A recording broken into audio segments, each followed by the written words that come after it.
तो दोस्तों अगर आपका भी सीलिंग फैन खराब हो गया है तो ये वीडियो देखने के बाद आप अपने घर पर ही अपना सीलिंग फैन सेट कर सकते हो। किस तरीके से फॉल्ट पकड़ा जाता है, किस तरीके से चेक किया जाएगा, आज की वीडियो में हम आपको A to Z जानकारी देने वाले हैं। कस्टमर का कहना है जैसे ही हम स्विच को दबाते हैं ये हल्की सी स्पार्किंग करता है बोर्ड में, उसके बाद ये हल्का सा धीरे धीरे चलता रहता है। और इस पंखे की हीट की बात करें तो कस्टमर ने बोला था ये पंखा बहुत ज्यादा हीट भी करता है। तो देखते हैं इसको चेक करके क्या कंडीशन है, कस्टमर ने सही बताया है या गलत बताया है। दोस्तों बने रहिए मेरे साथ और वीडियो को बिना स्किप करके देखोगे तभी आपको समझ में आ पाएगा।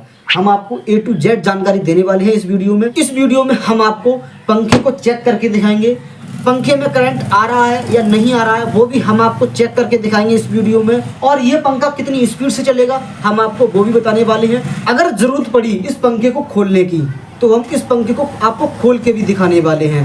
तो दोस्तों इसलिए कह रहा हूँ वीडियो को बिना स्किप करके लास्ट तक देखोगे तभी आपको समझ में आ पाएगा।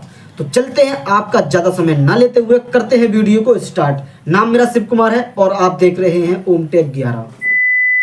तो दोस्तों फाइनली हम आ चुके हैं अपने पंखे की तरफ। यहाँ पर आप देख पा रहे हैं बजाज का हमारा ये सीलिंग फैन है, बजाज कंपनी का सीलिंग फैन है।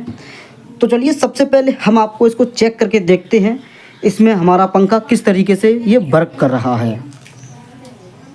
तो दोस्तों इसे चेक करने के लिए हमारे पास सीरीज बोर्ड होना बहुत ज़रूरी है। ये हमारे पास सीरीज बोर्ड है और ये इसका बल्ब है, ये 100 वाट का बल्ब है। तो चलिए सबसे पहले हम आपको चेक करा देते हैं ये हमारा सीरीज बोर्ड सही से काम कर रहा है या नहीं। ये हमारे पास सीरीज लीड है, इस लीड को हम सीरीज बोर्ड में लगाएंगे और ये 2 वायर हैं इनको आपस में शॉर्ट करेंगे। जैसे ही हमने इसको आपस में शॉर्ट किया ये हमारा 100 वाट का बल्ब जलना स्टार्ट हो चुका है, ये देखिए इस तरीके से। तो चलिए सबसे पहले हम इस पंखे को चेक कर लेते हैं ये पंखा चल रहा है या नहीं। ये देखिए चल तो रहा है। तो चलिए सबसे पहले हम इसको करंट चेक करते हैं। करंट चेक किस तरीके से करना है, सबसे पहले हमें एक वायर बॉडी पे लगाना होगा और एक वायर हम इस पे लगाएंगे, किसी भी वायर पे लगा देंगे। ये देखिए कहीं भी हमारा अर्थिंग नहीं ले रहा है। ये देखिए हमने बॉडी पे लगाया, इस तरीके से बल्ब जल गया।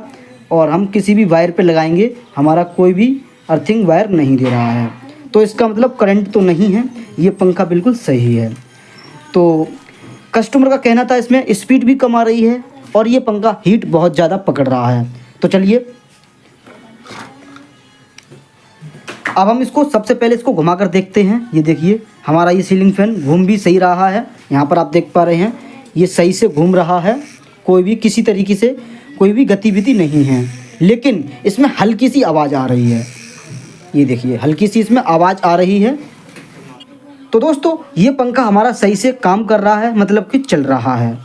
अब हमें चेक करना है ये पंखा ये हीट क्यों हो रहा है और इसकी स्पीड कम क्यों है। तो चलिए इसको चेक करने के लिए तो हमें ये वायर सारे को बाहर निकाल देना है। तो चलिए हम इन सभी वायरों को खोल देते हैं, इस तरीके से हमें इन सभी वायरों को बाहर निकाल देना है। ये देखिए हमने इस वायर को ये देखिए हमने इस वायर को बाहर निकाल दिया है। इसी तरीके से हमें सारे वायरों को बाहर निकाल देना है। ये देखिए ये भी हमने बाहर निकाल दिया और ये भी हमने बाहर निकाल दिया। अब हमें इस कैपेसिटर को भी बाहर निकाल देना है। ये देखिए हमने कैपेसिटर को बाहर निकाल दिया है, इसको हमें यहाँ से छुटा देना है। तो सबसे पहले हम चेक कर लेते हैं ये हमारा कैपेसिटर कितने नंबर का है। यहाँ पर आप देख पा रहे हैं 3.25 का कैपेसिटर लगा हुआ है। तो दोस्तों इस सीलिंग फैन में 3.25 का MFD नहीं लगता है। तो दोस्तों सबसे बड़ी कमी और सबसे पहली कमी यही पकड़ में आई है, इसमें 2.5 का कैपेसिटर लगता है, इसमें 3.25 का लगा हुआ है। तो दोस्तों इसको कैपेसिटर को साइड में रख देते हैं, उसके बाद हमें इस कैपेसिटर होल्डर को खोल देना है। यहाँ पर आप देख लीजिए इस कैपेसिटर को होल्डर को हमने खोल दिया है।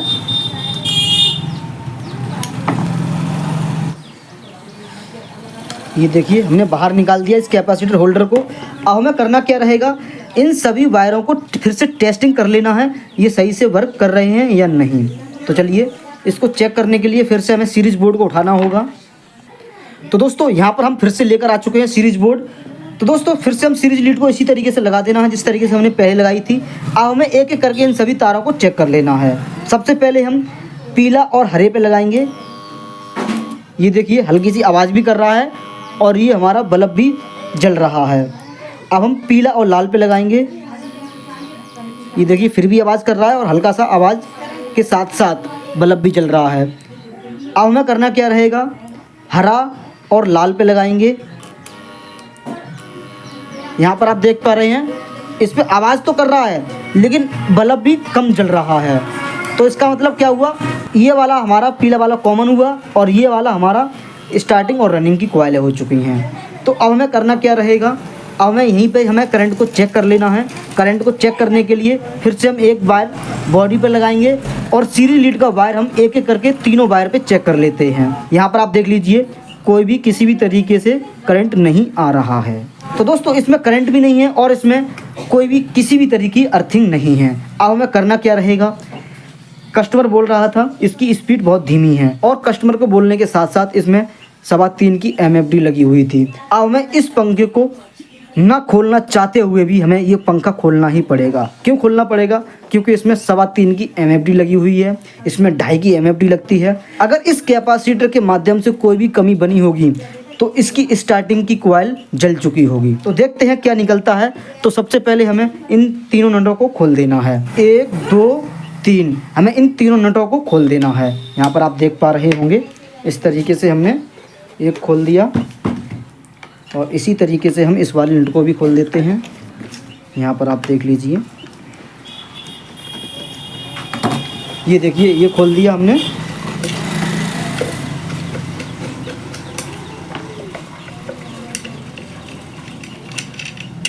दोस्तों हमने ये तीनों नटों को खोल दिया है। अब एक एक वायर करके हमें इस सुराख से इस तरीके से हमें बाहर निकाल देना है। ये निकाल दिया, इसी तरीके से हम हरे वाले वायर को भी निकाल देते हैं, पीले कलर के वायर को भी निकाल देते हैं और अब हमें इसको इस तरीके से खोल देना है। ये देखिए खुल गया, बहुत आसानी से खुल गया है। इस कैप को हम थोड़ा सा साइड में रख देते हैं। ये देखिए यहाँ पर आप देख पा रहे हैं इस पंखे की कंडीशन क्या हुई है। करंट किसी भी प्रकार का नहीं है लेकिन इसकी स्टार्टिंग की कॉइल पूरी तरीके से डैमेज हो चुकी है, मतलब कि जल चुकी है। यहाँ पर आप देख लीजिए शुरुआत में हमने आपको बताया था इसमें 2.5 का MFD लगता है। अगर इसमें 3.25 की MFD लगा दोगे तो 100% तो नहीं, कम से कम 95% पंखा फूकने के बहुत ज़्यादा चांस होते हैं। अगर बड़ी MFD के द्वारा ये हमारा सीलिंग फैन फूकेगा, अगर कोई भी मोटर बड़ी MFD के द्वारा फूकती है तो उसकी कॉइल स्टार्टिंग की ही जाती है, क्योंकि इस कैपेसिटर का काम होता है स्टार्टिंग करना, उसके बाद रनिंग की कॉइल पे चलता है ये सारा पंखा। यहाँ पर आप देख पा रहे हैं एक स्प्रिंग लगी हुई है, इसको हम बाहर निकाल देते हैं। उसके बाद इस तरीके से हमें निकाल देना है रिंग को, इस रिंग को हमें बाहर निकाल देना है। यहाँ पर आप देख लीजिए रिंग तो नहीं निकली लेकिन ये स्टेटर के साथ साथ रिंग निकल के आई है। यहाँ पर आप देख पा रहे हैं पूरी तरीके से पीला कलर जम चुका है इस पर। और हम इसकी बात करें तो इस पर भी हल्की हल्की डस्टिंग आई है पीले कलर की। यहाँ पर आप देख पा रहे हैं पीले कलर की डस्टिंग आई है, लेकिन अब हमें इसको निकाल देना है। ये देखिए हमने इस रिंग को बाहर निकाल दिया है, अब हमें इसको साइड में कर देना है। तो दोस्तों यहाँ पर आप देख पा रहे हैं कितनी कंडीशन ख़राब हुई है इस सीलिंग फ़ैन की। तो दोस्तों अगर आपका सीलिंग फ़ैन नया है तो 3.25 की MFD ना लगाएं, मेरा तो यही मानना है। अगर आपकी मर्ज़ी है तो आप लगा सकते हो। कोई भी मोटर हो या कोई भी पंखा हो, उसकी स्टार्टिंग की कॉइल ज़्यादातर जब फूकेगी जब उसमें सीमा से ज़्यादा उसकी कैपेसिटी का कैपेसिटर लग जाएगा। तो दोस्तों उम्मीद करता हूँ इस तरीके से आप समझ चुके होंगे। हम एक बार फिर से आपको चेक करा देते हैं इसमें करंट किस तरीके से आ रहा है, किस तरीके से इसमें करंट चल रहा है, किस तरीके से नहीं चल रहा है। तो दोस्तों फिर से हम सीरीज बोर्ड को लेते हैं। फिर से हमने इस सीरीज लीड को सीरीज बोर्ड में लगा दिया है। सबसे पहले हमें इसको करंट को चेक कर लेना है, क्योंकि इसकी स्टार्टिंग की कॉइल पूरी तरीके से जल चुकी है। इसके कारण बस हमें इसको करंट को चेक कर लेना है। करंट चेक करना वही है, सबसे पहले हम एक वायर बॉडी पे लगाएंगे और एक एक करके सभी वायर पे चेक कर लेना है। तो दोस्तों किसी भी तरीके का कोई भी अर्थिंग नहीं आ रही है। आश्चर्यचकित की बात तो ये है इसकी स्टार्टिंग की कॉइल तो पूरी तरीके से जल चुकी है, लेकिन किसी भी तरीके का इस पंखे में करंट नहीं आ रहा है। तो दोस्तों उम्मीद करता हूँ आपको इस वीडियो के माध्यम से सारी जानकारी समझ में आई होगी। अगर आपको हमारी वीडियो पसंद आई है तो वीडियो को लाइक करके चैनल को कर दीजिए सब्सक्राइब। तो मिलते हैं अगले किसी नेक्स्ट वीडियो में, तब तक के लिए नमस्कार।